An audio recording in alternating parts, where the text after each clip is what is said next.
ఈ వాక్యాన్ని వీక్షిస్తున్న సహోదరి సహోదరులందరికీ క్రీస్తు పేరట వందనములు.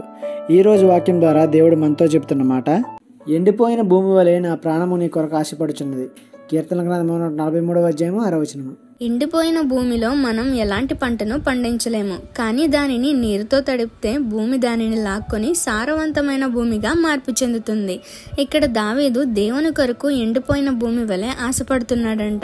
దేవుడు తనతో ఉంటే నిస్సారమైన తన బ్రతుకు సారవంతంగా మారుతుంది. ఆత్మానుసారమైన కార్యాల కోసం దావీదు దేవుని కొరకు ఆశపడుతున్నాడు.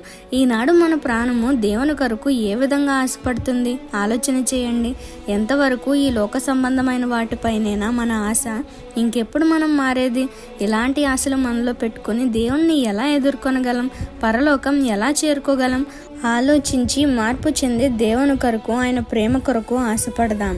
ఈ చిన్న సువార్త పరిచర్యలో మీ సహోదరులు. God bless you. ఆమేన్.